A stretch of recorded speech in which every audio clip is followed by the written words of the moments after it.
Nah, proses penciptaan segala sesuatu dengan Allah berfirman sendiri. Benar tidak?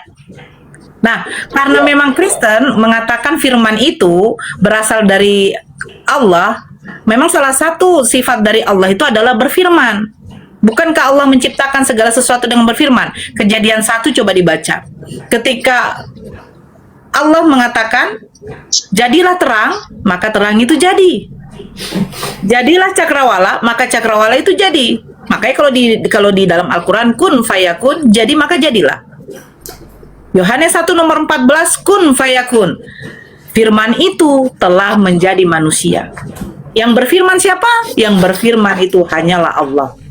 Karena salah satu sifat Allah itu adalah berfirman. Nah, ini yang salah diartikan oleh saudara kita Kristen.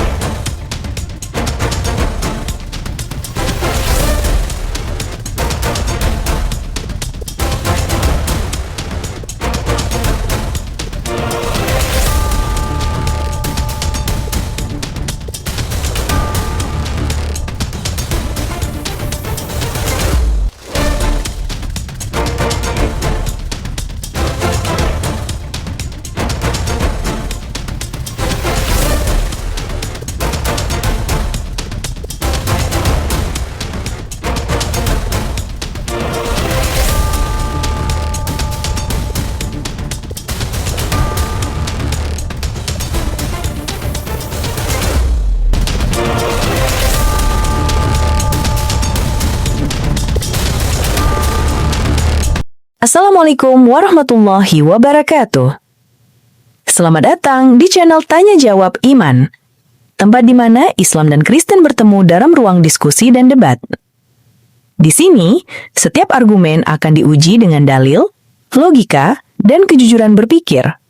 Para apologet Islam akan menjelaskan kebenaran agama Islam dengan hujah yang kuat, sementara pihak Kristen akan bertanya dan berusaha mempertahankan keyakinannya dengan cara mereka.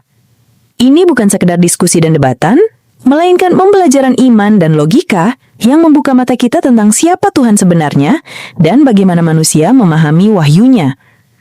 Nah, singkat kata, mari kita lihat video sekarang. Bertanya bisa di-mute, nanti kalau mau ngomong lagi Oh iya, dibuka. sorry. Soalnya Noise, iya benar Koko. Suara Koko jadi mendem. Silakan, Bang Dio. Apa itu kalimatullah? Dijabarkan. Koko mau tahu. Kalimatullah itu perkataan Allah. Jadi Allah Subhanahu wa taala ketika menciptakan sesuatu, ciptakan makhluk, Allah katakan kun, jadilah. Maka terjadilah dia. Itulah kalimatullah yang dimaksud. Makanya Nabi Isa alaihissalam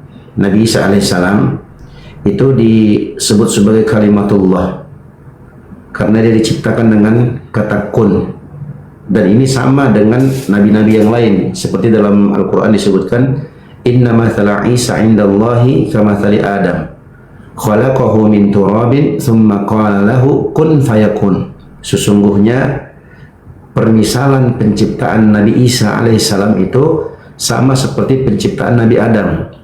Allah ciptakan mereka dari tanah, kemudian Allah katakan kun, jadi, maka jadilah dia.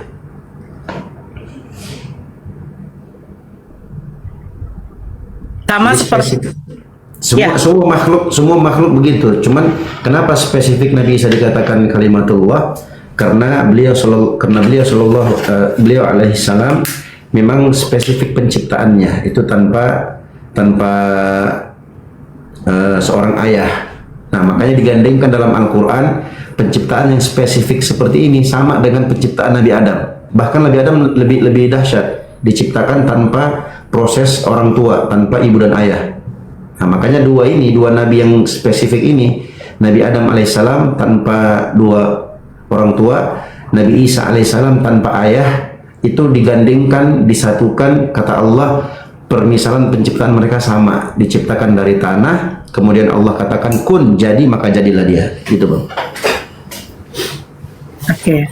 Sama seperti ini, saya masuk sedikit ya Bang Dio. Sama seperti ini kalau Koko Tris coba. Yohanes 1 nomor 14. firman itu telah menjadi manusia. Nah, proses penciptaan segala sesuatu dengan Allah berfirman sendiri. Benar tidak? Nah, karena memang Kristen mengatakan firman itu berasal dari Allah, memang salah satu sifat dari Allah itu adalah berfirman. Bukankah Allah menciptakan segala sesuatu dengan berfirman? Kejadian 1 coba dibaca. Ketika Allah mengatakan, jadilah terang, maka terang itu jadi. Jadilah cakrawala, maka cakrawala itu jadi. Makanya kalau di dalam Al-Quran, kun fayakun, jadi maka jadilah. Yohanes 1 nomor 14, kun fayakun. Firman itu telah menjadi manusia. Yang berfirman siapa? Yang berfirman itu hanyalah Allah. Karena salah satu sifat Allah itu adalah berfirman. Nah, ini yang salah diartikan oleh saudara kita Kristen. Karena dari Yohanes 1 nomor 1, firman itu adalah Elohim. Padahal tidak. Yang berfirman itu adalah Elohim. Yang berfirman itu adalah Allah. Itu baru benar. Begitu, Koko. Silakan. Untuk sebentar saya buka ayatnya dulu ya. Oke. Saya buka ayat. Saya di sini. Oke. Terima Saya di sini kasih mau dengar. Bapak dan Ibu. Salam kenal juga. Sebentar ya. Ya, salam kenal juga Koko Tris. Masya Allah. Saya di sini mau ada kalem ya. Kalau dapat Kristen yang kalem, kalau dapat Kristen yang penghujat, ya saya modal agak sedikit. Wow, gitu. Kebetulan ada Ustadz kita di sini ya. Beliau menjabarkan dari keislaman karena saya juga belajar dari Bang Dio. Bunda Nora kalem ya, saya lagi kalem loh. Kalau kalem saya kan baik. Masalahnya kan di rumah Zoom saya kalem. Tapi jangan dipancing aku ketawa ya. Bahaya kalau aku ketawa. Bang Zuma bilang, hei ketawa mude kayak nenek lampir katanya. Doakan saja mudah-mudahan saudara kita ini menemukan hidayah. Tidak yang pada saat Nabi Musa itu disebut Kalimullah. Kalimatullah. Kan ada 3 itu masing-masing. Kayak Musa itu kali. Bentar, saya ketik dulu ya biar soalnya saya harus balik HP untuk melihat catatan saya ketika saya Oke, silakan.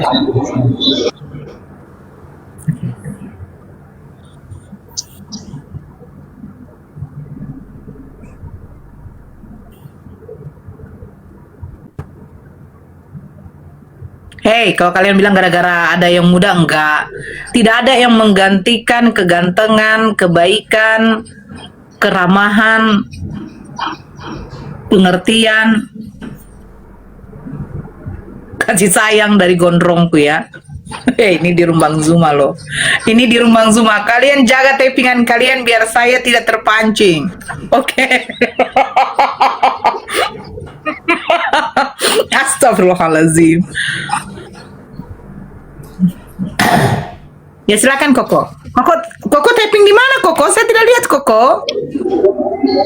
Iya, gimana? Ya tappingnya di mana? Tadi di note kalau keluar dari rumah kan pastinya di terpaus kan, bukannya saya keluar. Tapi saya melihat catatan saya karena saya sekarang di pekerjaan kan sambil belajar juga kan sambil belajar. Jadi kan lumayan ya waktu kan susah dibeli, nggak bisa dibeli malah. Iya. Jadi pertanyaan saya tadi apa? Soal Nabi Isa? Saya bingung. Nabi Isa, Nabi Musa. Kalau Isa kan kalimatullah, kalau Musa kan kalimatullah.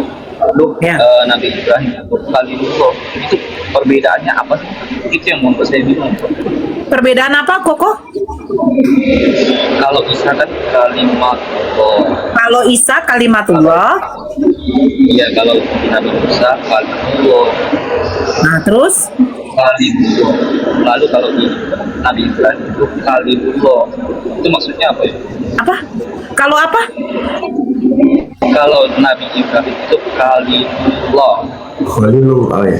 Paham. Iya, silakan. Bang Dio yang dengar aku enggak? Boleh ditanggapi nggak? Sorry nih, memang kecil karena pakai headset. Kalau nggak pakai headset, suaranya nggak kedengaran saya. Oke. Iya, Dikatakan Nabi Isa alaihissalam kalimatullah, sudah kita jelaskan tadi.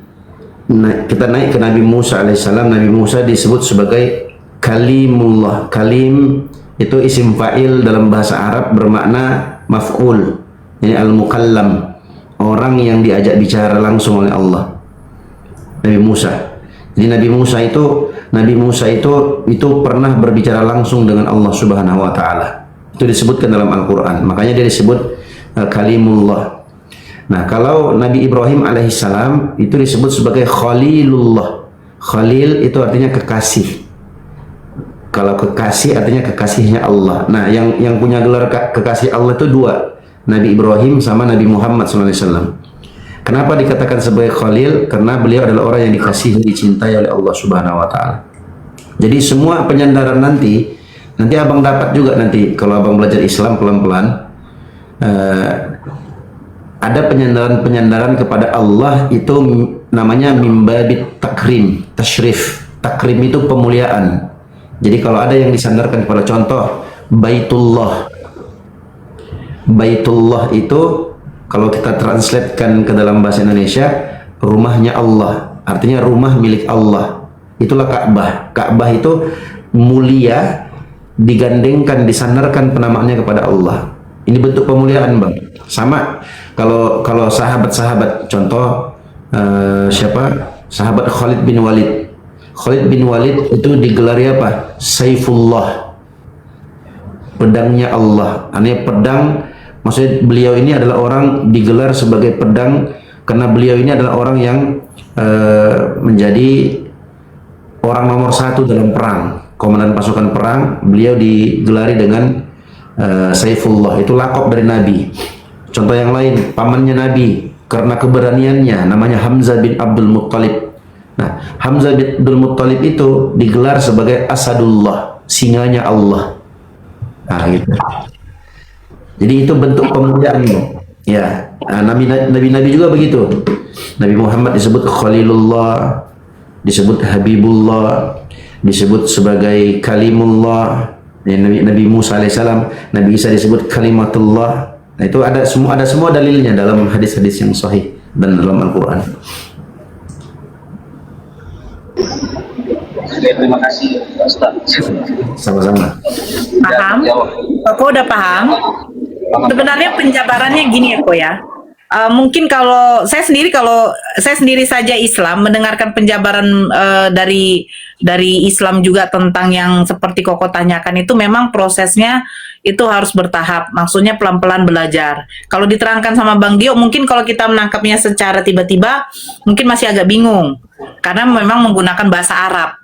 Tapi intinya dari situ ada beberapa nabi yang memang punya spesial kekhususan gitu.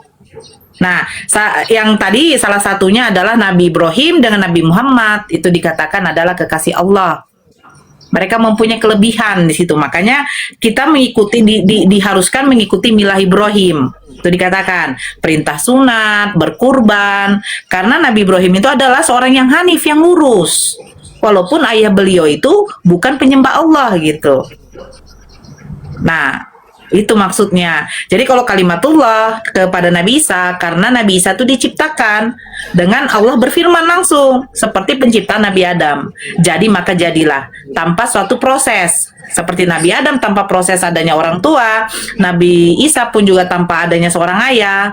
Nah, itu makanya dikatakan kalimatullah. Begitu, Bang. Begitu, Koko. Oke, berarti Isa itu dikhususkan gitu ya? Yes, ada nabi-nabi yang dikhususkan. Seperti Nabi Musa kan, dikatakan kalimullah.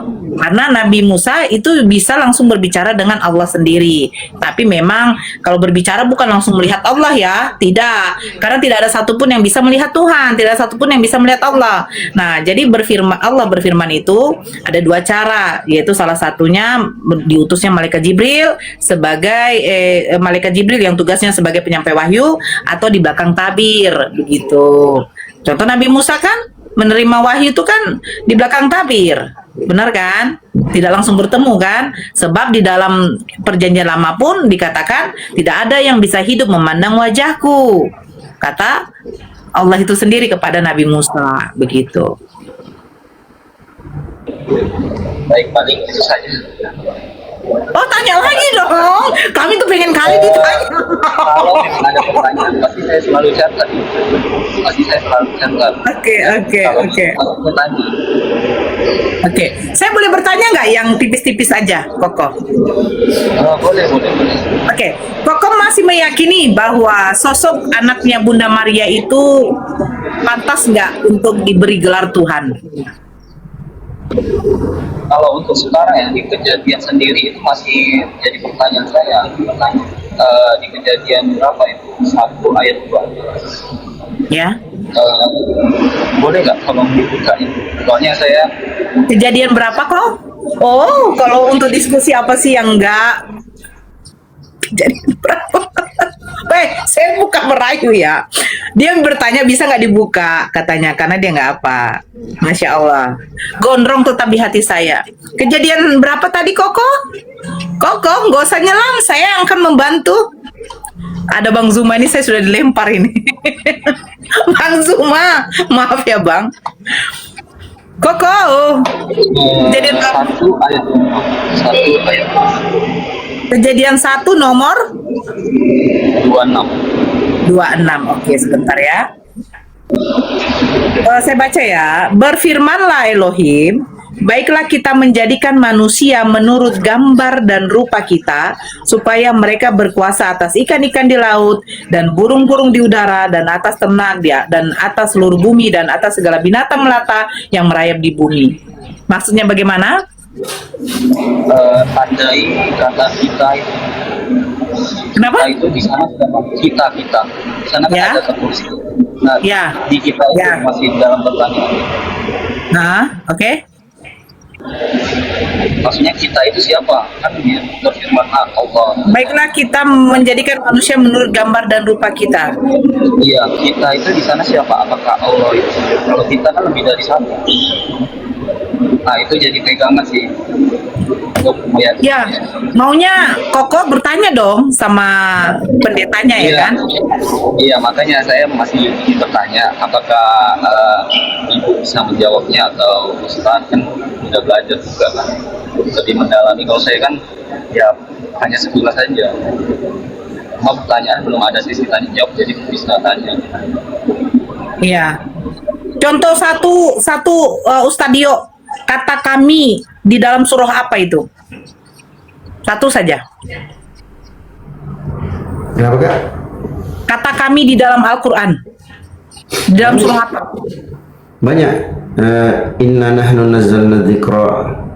Sesungguhnya kamilah menurunkan Al-Quran dan kamilah yang akan menjaganya. Itu Nah, silakan Bang Dio. ya. Itu Ya kan adalah- mereka kan memframing. Kalau kami itu artinya banyak. Oh enggak. Dalam surah Al-Hijr ayat 9 banyak, dalam Al-Quran itu banyak sekali. Jadi kalau dalam bahasa Arab itu namanya Bang Koko itu disebut dengan istilah dhamir lit ta'zim. Dhamir untuk pengagungan. Untuk pengagungan.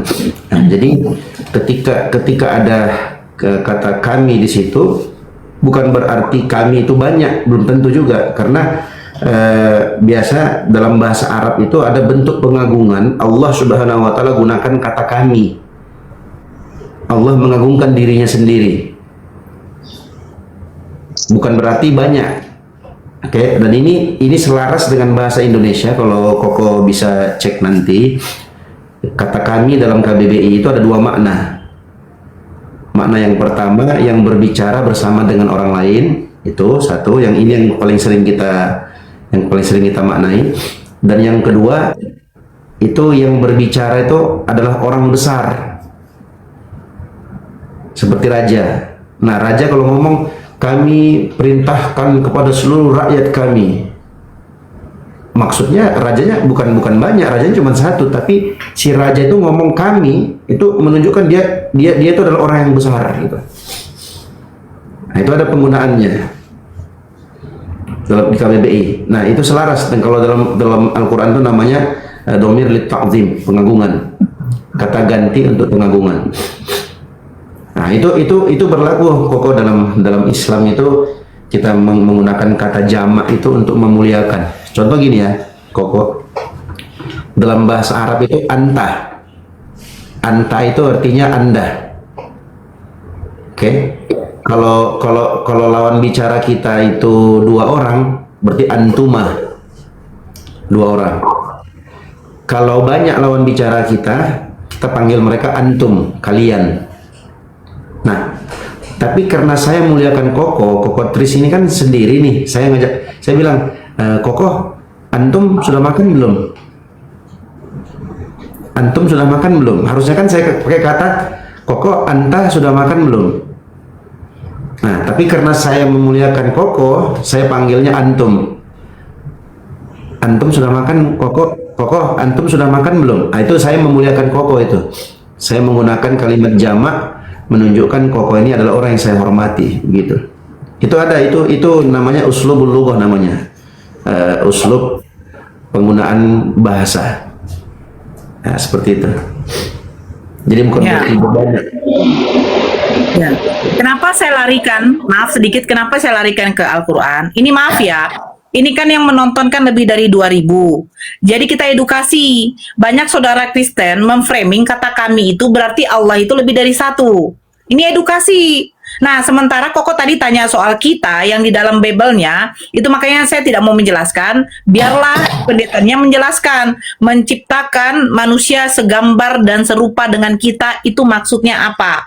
Karena banyak yang mengatakan segambar dan serupa dengan kita, itulah yang Yesus itulah yang menjadi manusia. Kan betul? Ya kan Koko? Kan seperti itu. Jadi Tuhan itu menciptakan manusia itu segambar dengan serupa dengan Tuhan itu sendiri. Itu menurut Bible. Makanya saya bilang, kalau ada yang juling matanya, ada yang sumbing, ada yang bahkan tidak punya mata sama sekali, ada yang mungkin batok kepalanya tidak ada, apakah segambar dan serupa dengan Tuhan seperti itu? Nah, ini yang kita perlu tanyakan, benar nggak? Segambar dan serupa ini maksudnya apa? Kan begitu? Kalau itu kan di kejadian kan pada saat itu kan memang penciptaan awal ya, ada macam muncul ya, pada itu maksud gambar serupa dengan kita itu Adam itu sendiri kan awal belum ada, makanya gambar serupa kita. Cuma pada saat manusia jatuh ke dalam dosa, makanya udah dilubuti dengan dosa. Di sana kan tentang penciptaan, artinya kan nggak ada siapapun, makanya Nabi Adam itu istimewa sebenarnya. Oke. Kalau Koko itu sih, kalau menurut saya sih bukan berarti yang turunan selanjutnya, karena belum ada gitu. Secara logikanya ya gitu. Saya ambil secara logikanya, ya itu sih. Oke. Kalau dipikir begini ya, kita balikan lagi ke Al-Quran, yang dimana dikatakan Allah itu tidak bisa disamakan dengan makhluk. Makanya tidak ada dikatakan Allah menciptakan manusia itu segambar dengan serupa dengan kita, itu tidak ada. Karena Allah tidak bisa disamakan dengan makhluk. Makhluk itu berbatas, dibatasi oleh ruang dan waktu. Makhluk hidup dan makhluk pasti mati. Bukan bisa mati, bukan kata bisa ya, pasti mati. Tidak ada manusia yang kekal, tidak ada manusia yang tidak akan mati. Yang namanya makhluk pasti akan dimatikan juga. Seperti itu juga Nabi Isa. Nabi Isa tuh akan mengalami yang namanya kematian. Dan itu akan selesai dan masuk yang namanya hari penghakiman. Makanya kalau dikatakan seperti yang Koko jelaskan ya, ini yang sebenarnya saya bilang begini. Kalian kitab Perjanjian Lama, kitab Tanak yang dimana berisi kitab Taurat dengan kitab para nabi, ya kan? Itu yang itu yang sebenarnya memang spesifik itu milik mutlak milik orang Yahudi dan kalian katakan menjadi miliknya Kristen juga. Tapi kalian lupa yang namanya kitab suci ada yang dikatakan kitab tafsir. Nah, seperti ini contoh. Marilah kita menciptakan manusia segambar dan serupa dengan kita. Nggak ada tafsirannya kalian. Karena kalian karena sudah diterjemahkan dan itu yang sudah kalian yakini. Dan ujungnya apa? 10 Kristen ditanya maksudnya ini apa? 10 denom ditanya akan jawabannya berbeda-beda. Karena nggak ada landasan ilmu. Kalian menafsirkannya sesuai dengan pemikiran kalian. pandangan kalian. Dan ujungnya ketika kalian lontarkan kepada kami dan kami hanya membacakan, kami bertanya, akan banyak perbedaan dari jawaban-jawaban saudara-saudara kita di sini. Kak, ikut izin Kak, aku satu lagi aku tambahkan tadi masalah jamak, masalah kata orang satu orang kita bisa anggap dia jamak, itu bentuk pemuliaan. Contoh konkret yang sering kita pahami di Islam itu kita bilang assalamualaikum. Nah, itu kum itu kalian, banyak orang. Assalamualaikum alakum, maksudnya kesejahteraan atas kalian. Padahal kan cuma satu orang, harusnya itu assalamualaika, satu orang. Assalamualaikumah, dua orang. Assalamualaikum untuk banyak orang. Nah, tapi di sini Kak Nora cuma sendiri nih. Aku bilang begini, Kak Nora atau Bang Zuma, assalamualaikum. Nah, mereka jawab waalaikumsalam. Padahal kan cuma satu orang. Nah, itu bentuk pemuliaan dalam Islam, bentuk penghormatan. Nah, makanya dalam banyak ayat Al-Quran Allah gunakan kata jamak. Kalau dalam bahasa kita itu plural majestik namanya. Jadi bentuk kata pluralis majestatis yang menunjukkan satu orang tapi memuliakan, bentuk pemuliaan, makanya dipakai kata jamak. Kami gitu, seperti raja tadi kan, presiden bilang kami akan turunkan harga BBM. Apakah presidennya banyak? Enggak, cuma satu, Pak Prabowo doang yang ngomong, tapi dia gunakan kata kami sebagai bentuk pemuliaan. Begitu.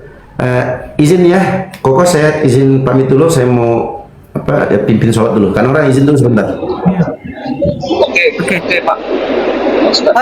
Bang Koko tadi belum jawab pertanyaan saya. Apakah pantas manusia diberi gelar Tuhan? Kalau itu sih nggak pantas. Nah, kalau dari saya belajar ini kan tentunya balik ke Taurat. Taurat itu kan memang dari Allah sendiri kan. Nah, saya melihat kata-kata itu kan belum terjawab karena saya belum sempat tanya.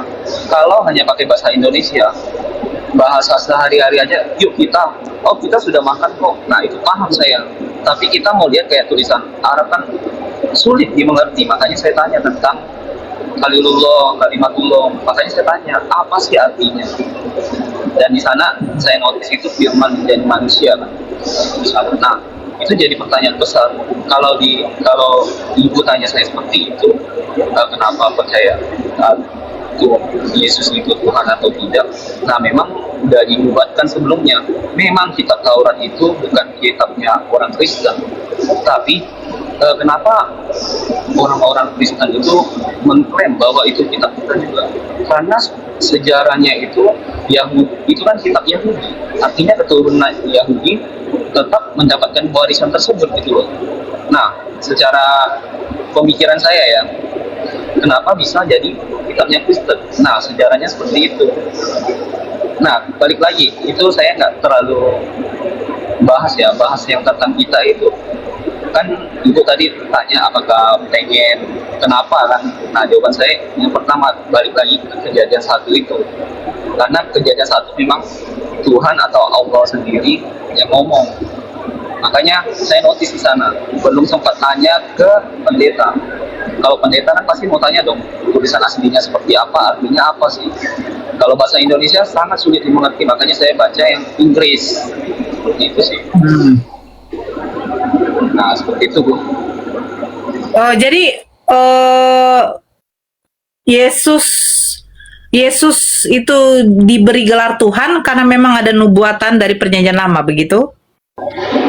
Segala nubuatannya itu pada saat itu kan memang banyak nabi-nabi menubuatkan bahwa ada Mesias datang waktu bentuknya. Nah, dan sama seperti firman menjadi manusia itu, artinya dia memang 100% ya manusia. Tapi kan memang manusia tidak berdosa dia. Bahkan saya tanya Bang Juma bilang memang Yesus itu tidak berdosa. Nah, artinya kan di sana kan masih misteri lah. Pada saat nggak ada yang bisa bangkit, dia bangkit buktinya kan. Yesus sendiri bilang, aku akan bangkit pada hari yang ketiga, dan buktinya akan menyatakan semua yang diomongin itu terdeklarasikan. Makanya dari sana saya melihat ini suatu yang benar-benar ajaib gitu loh. Nah, tidak hanya itu, saya sekarang memang belajar Islam, memang mau dalami karena adik saya kan muslim. Teman-teman yang di bawah pasti udah tahu. Nah, saya mau mendalami lagi.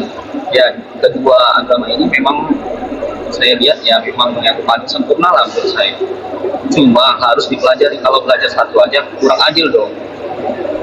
Saya bukan terlahir dari Kristen juga, orang tua juga udah, dan Kristen cuma muda udah saya skip.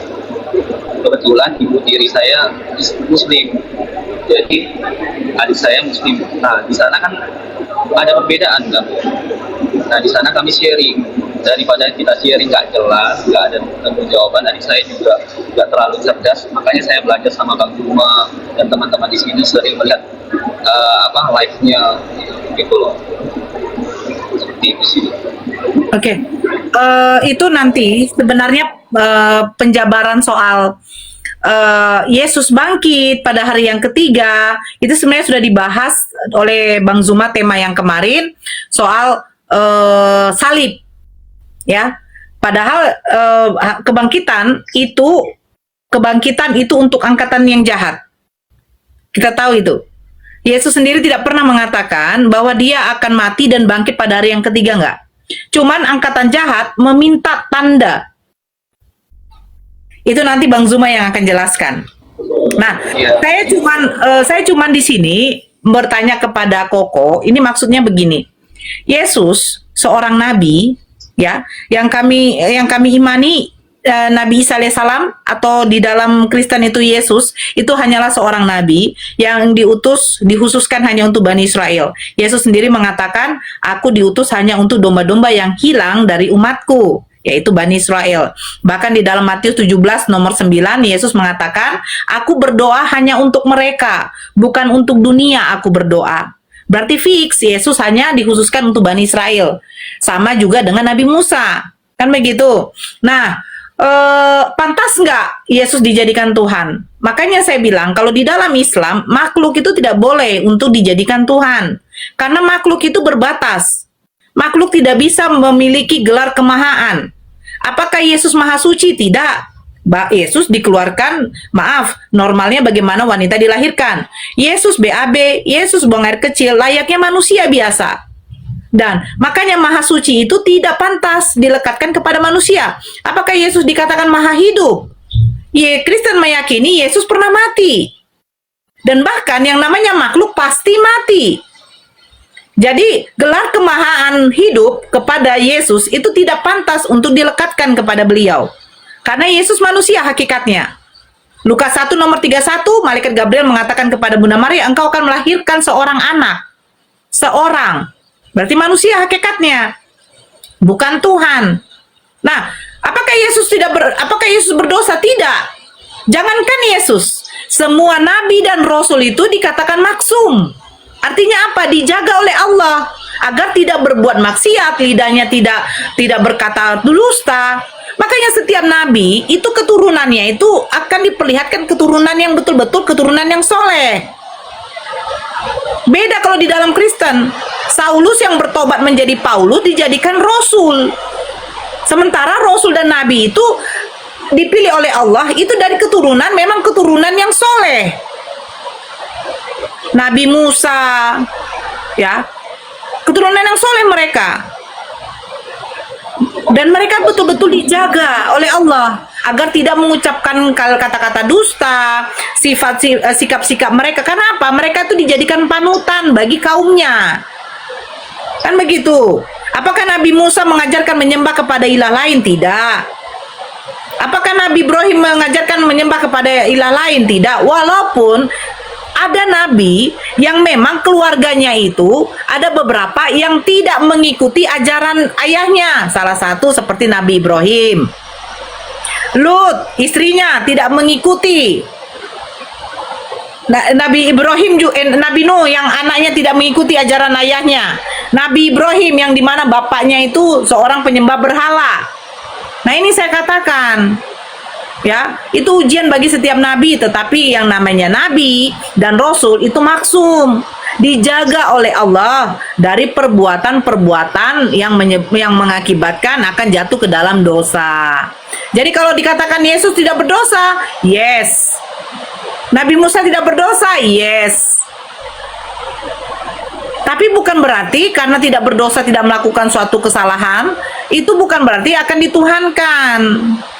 Makanya saya bilang, pantas nggak manusia diberi gelar Tuhan, sementara manusia itu tidak memiliki sifat kemahaan. Yang memiliki sifat kemahaan itu adalah Tuhan sendiri, gitu. Terima kasih Bu. Saya sih nggak beringin berdebat, cuma saya dengar aja. Kalau Ya nggak apa-apa. iya boleh, nggak apa-apa, kita sharing aja. Tapi saya punya keterbatasan, saya bukan seorang teolog. Saya cuma membaca, sama. Saya menyukai banyak buku. Saya cuma membaca, dan memang ini kitab suci harus ditafsirkan dengan orang yang tepat. Kalau untuk berdebat, misalkan 10 orang lain, kalau dia bukan ahli Alkitab, nggak bisa, tetap sangat bertolak belakang.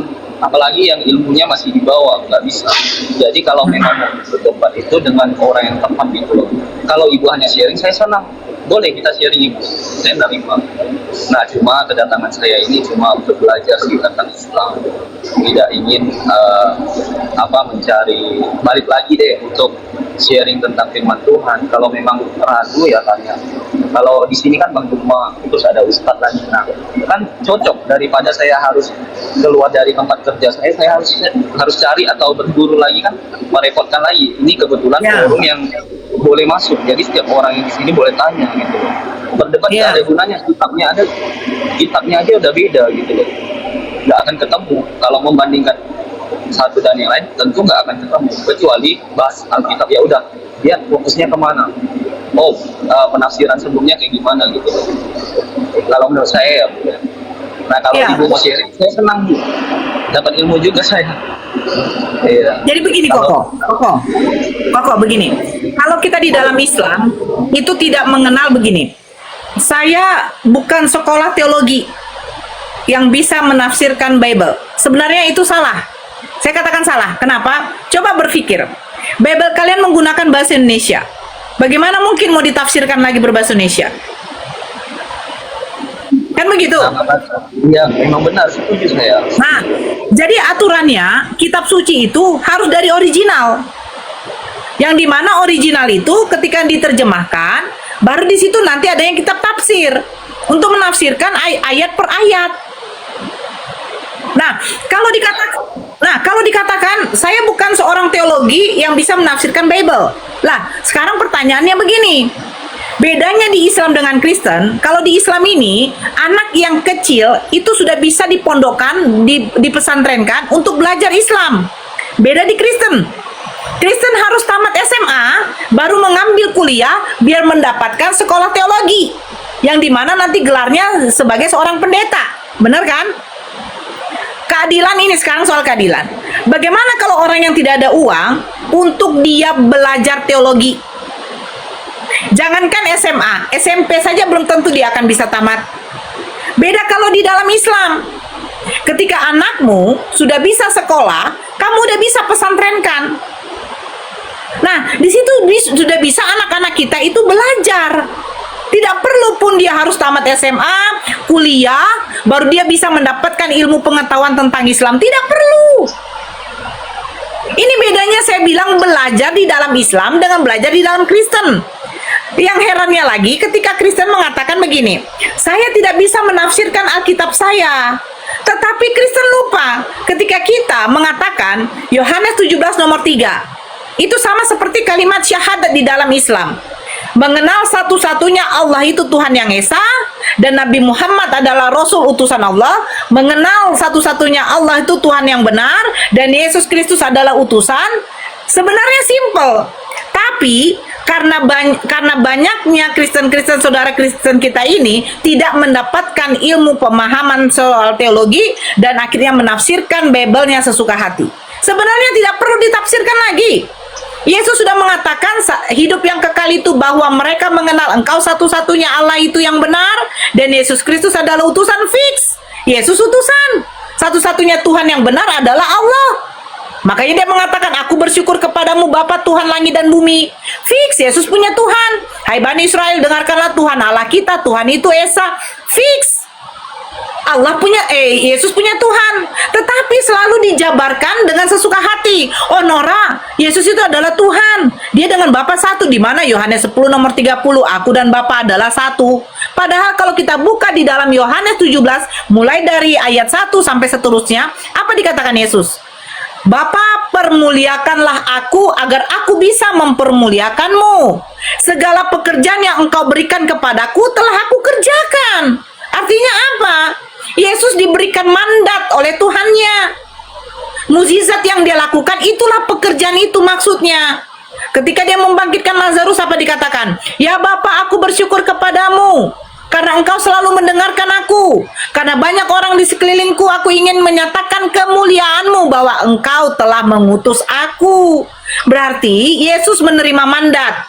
Yesus menerima perintah dari Allah. Apa itu? Yohanes 17 nomor 8, segala firman yang engkau sampaikan kepadaku telah kusampaikan kepada mereka dan mereka menerimanya. Mereka percaya bahwa aku adalah utusan darimu.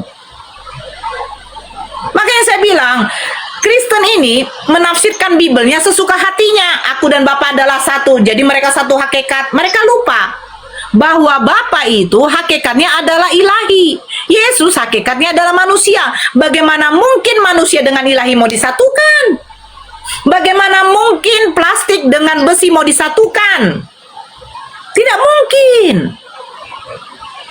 Makanya saya bilang Kristen ini bukan masalah harus kalian pinter masuk sekolah teologi S1, S2, S3 baru kalian paham tentang Bible. Bible kalian itu ketika dibaca sudah dipahami karena menggunakan bahasa Indonesia. Kecuali menggunakan bahasa Yunani, kecuali menggunakan bahasa Ibrani, ayo, mana kitab tafsirnya? Begitu. Jadi nggak perlu sekolah S1, S2, S3. Sudah jelas clear. Apa yang dikatakan Yesus sudah bisa masuk ke akal kita. Segala pekerjaan yang Bapa berikan kepadaku telah aku kerjakan. Yaitu apa? Yesus diberikan mukjizat. Nabi Musa diberikan mukjizat. Jangan lupa itu. Mukjizat itu diberikan kepada Nabi dan Rasul sebagai tanda bahwa apa? Bahwa mereka adalah seorang Nabi. Coba nanti Koko di rumah buka Lukas 7. Lukas 7 itu waktu Yesus membangkitkan anak muda di Nain. Apa dikatakan orang-orang di sekitar Yehuda? Seorang nabi besar telah hadir di antara kita. Ketika Yesus membangkitkan anak muda itu, apa dikatakan orang-orang sekitar itu?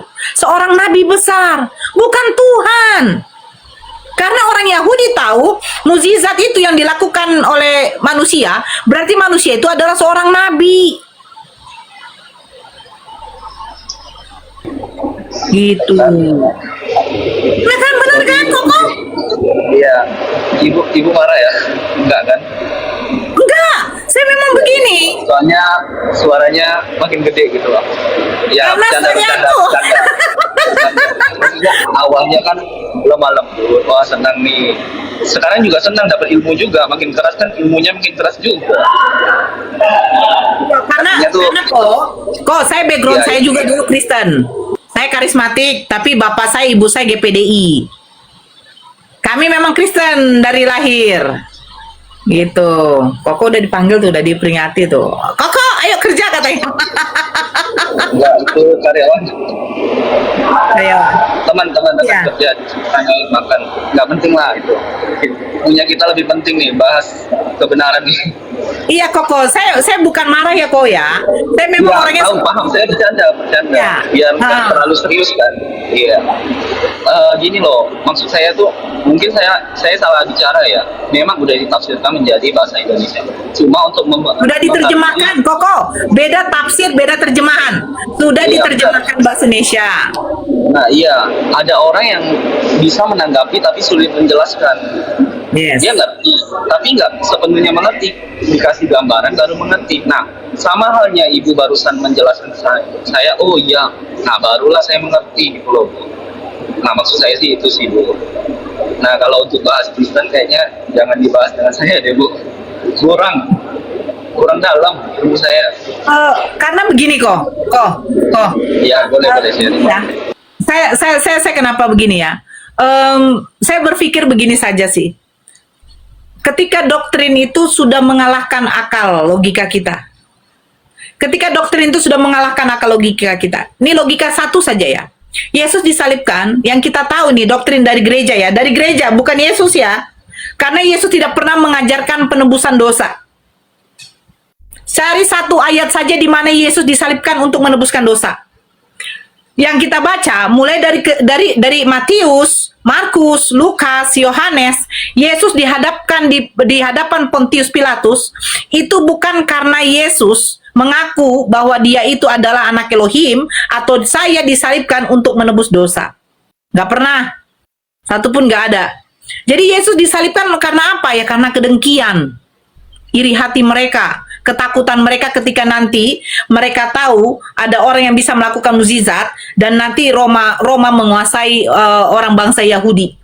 Itu yang mereka takutkan. Kita baca itu di situ ada. Nah, ini secara logika dulu ya. Kita buang doktrin ya.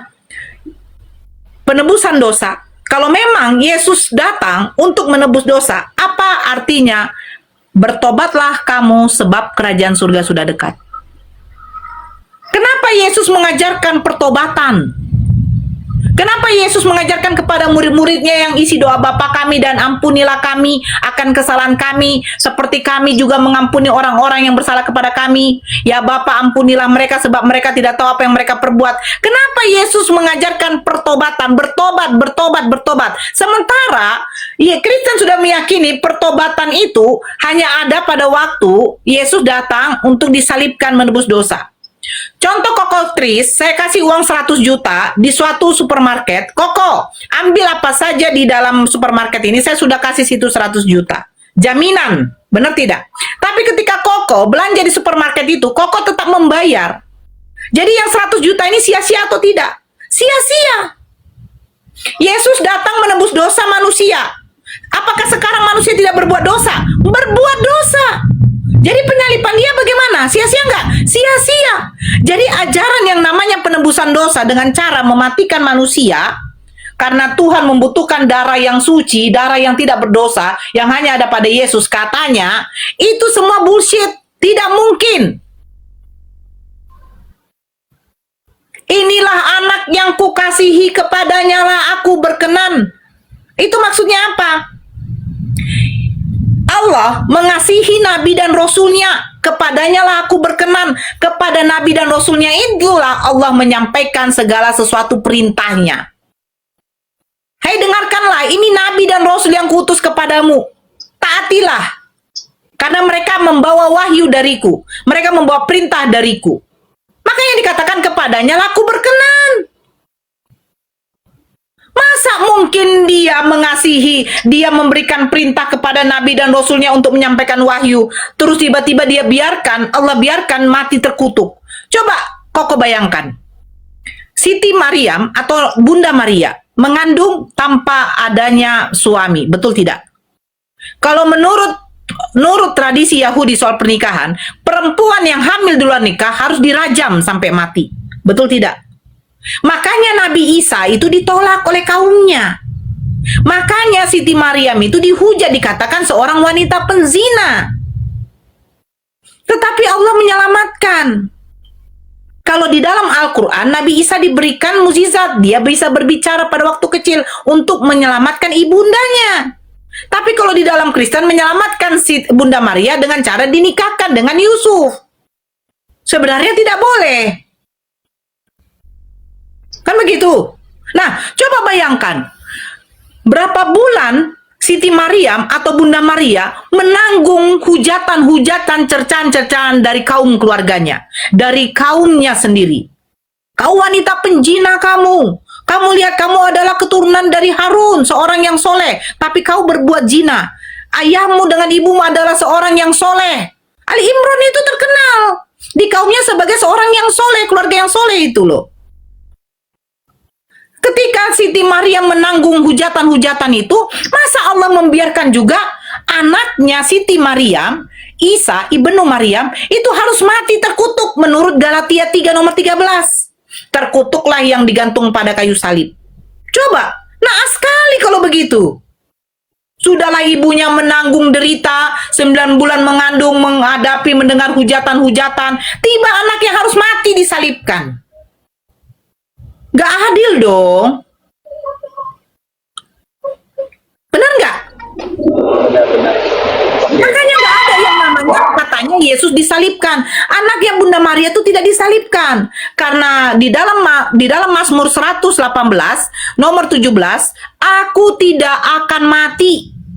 Bukankah Yesus mengatakan, tergenapi semua nubuatan tentang Yesus itu ada di kitab-kitab para nabi. Salah satunya adalah Mazmur. Benar tidak?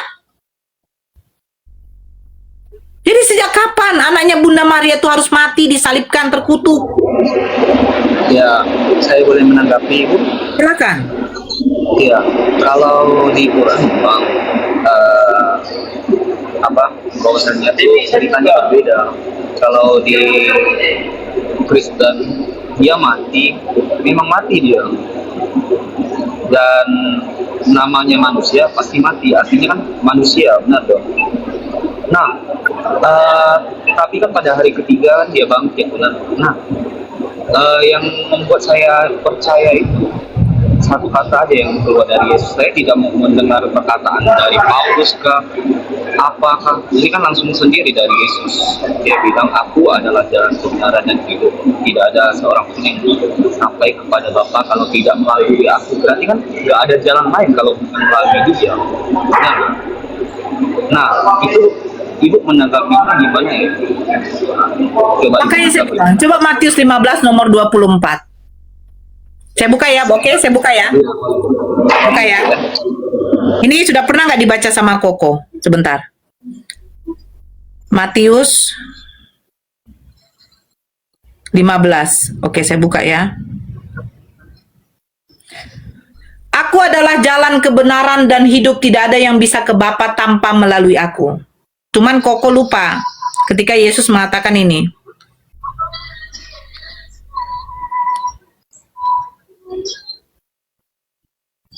Aku, jawab Yesus, aku diutus hanya kepada domba-domba yang hilang dari umat Israel. Kata hanya itu khusus atau tidak? Khusus itu, Bu, khusus. Ya, oke. Saya buka lagi di dalam Yohanes 17. Yohanes 17 nomor dari 8 ya, dari 8.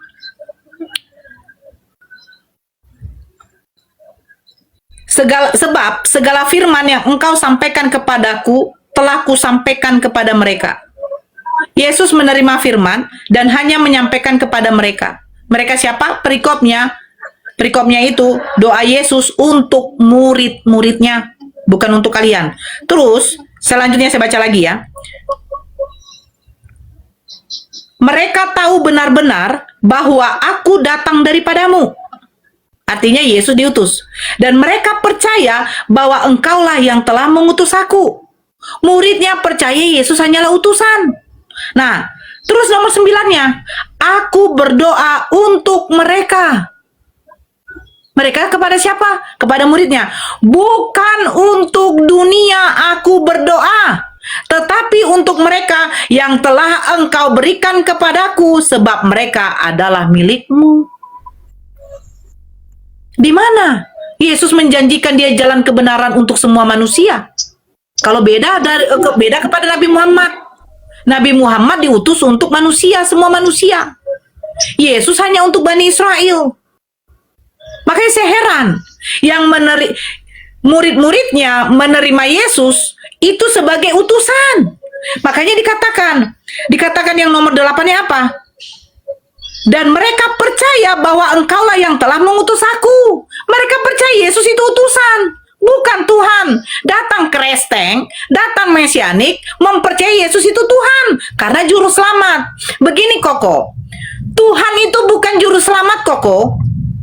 Sejak kapan Tuhan jadi juru selamat? Yang juru selamat itu Nabi, Rasul. Datang kepada manusia menyampaikan wahyu. Hey, ini ada perintah dari Tuhan kita. Ini ada larangan.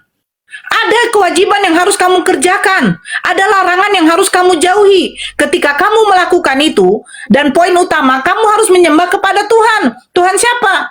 Ya Allah. Dengan cara bagaimana? Sujud kepadanya, melakukan sholat, menunaikan zakat. Nah, perintah kan? Ketika kamu melakukan itu, mentaati Rasul, mentaati Allah, melakukan amal kebajikan, Allah menjanjikan surga. Nah, yang jadi penyelamat siapa?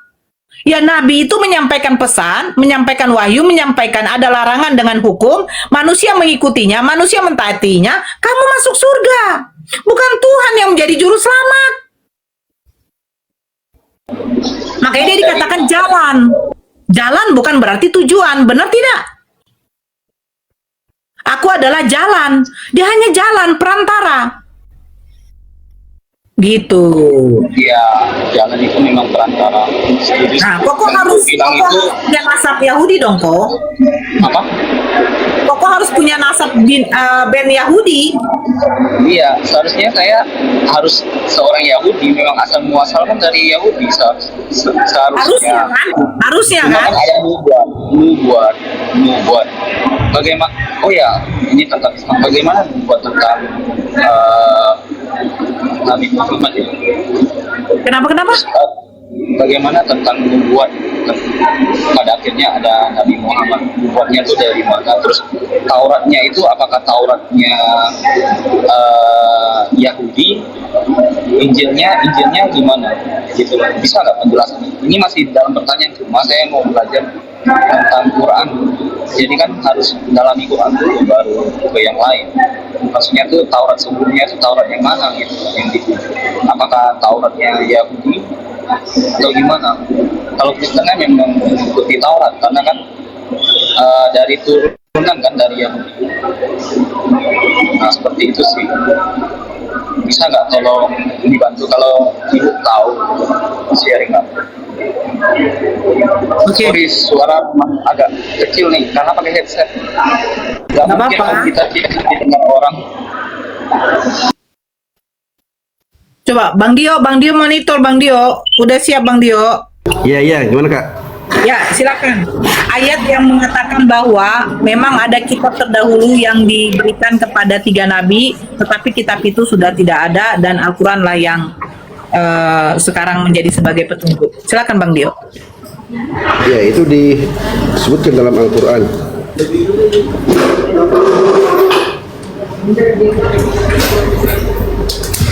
Allah Subhanahu wa taala menjelaskan Itu dalam surah Al-Maidah ayat 48.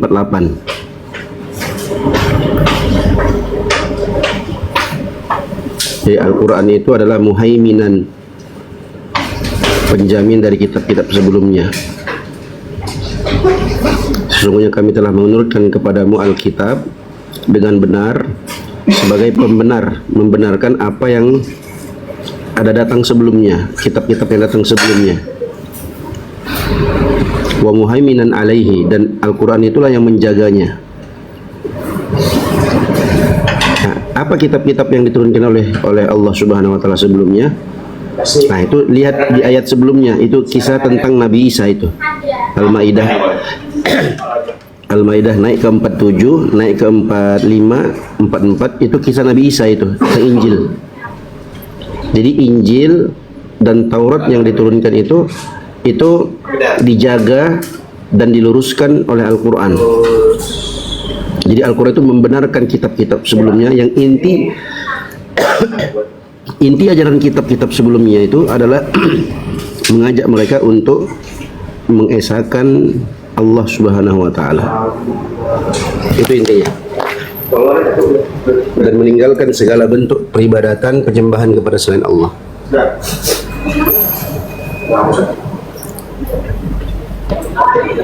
Surah Al-Maidah 48.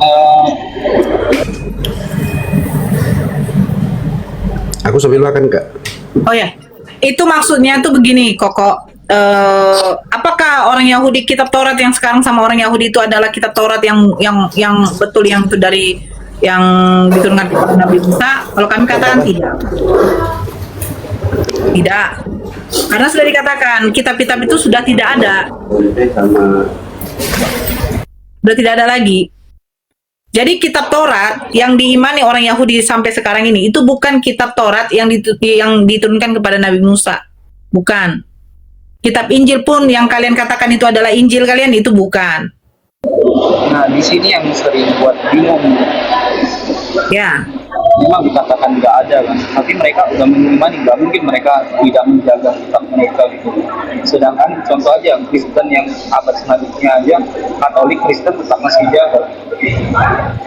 Memang beda tulisannya dan ditafsirkan, oke lah, tafsirannya salah atau kurang tepat atau revisi segala macam. Tapi kan kitab terdahulunya tentunya di dalam Quran kan ada bilang tetap diimani dong. Nah, kalau kenapa bisa sampai ke Yesus itu sendiri kan membuat dari awal sampai akhir. Nah, bagaimana mencapai ke Allah ini, Nabi Muhammad ini, nah jalannya tuh yang mana, nubuatannya gitu. Biar ketika kita menjelaskan di Quran tulis ada Taurat lah segala macam, kita bisa menjelaskan dengan baik gitu loh, sebagai awam ya. Paham nggak Bu? Halo? Iya. Kedengaran jelas? Ya, yang poinnya gimana? Alhamdulillah, diskusi ini mengingatkan kita bahwa perbedaan bukan alasan untuk bermusuhan, tetapi kesempatan untuk saling memahami. Kita boleh berbeda dalam keyakinan, tetapi semua manusia sama dalam pencarian akan kebenaran dan kedamaian. Semoga diskusi ini membuka hati, meluruskan pandangan, dan menguatkan iman kita untuk terus belajar tanpa merasa paling benar sendiri. Jika ada hal yang menurutmu menarik, menantang, atau mungkin bertentangan dengan pandanganmu, sampaikanlah dengan cara yang baik dan beradab di kolom komentar. Karena sesungguhnya, adab dalam komentar adalah cerminan dari keimanan seseorang. Terima kasih telah menyimak sampai akhir. Semoga Allah memberi petunjuk kepada siapapun yang sungguh-sungguh mencari kebenaran. Sampai ketemu lagi dan tunggu video selanjutnya diskusi dan debat apologetik Islam dengan oknum Kristen lainnya. Assalamualaikum warahmatullahi wabarakatuh.